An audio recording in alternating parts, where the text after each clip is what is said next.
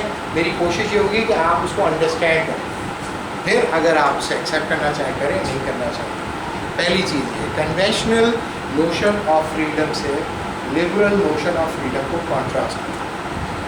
دوسرا کام تو یہ بتاؤں گا کہ نیگیٹو کنسیپشن آف فریڈم کیا ہے. یہ دو کانسیپٹ صرف انٹروڈیوس کریں. اس کا لبرلزم کے ساتھ کیا تعلق ہے کیا نہیں.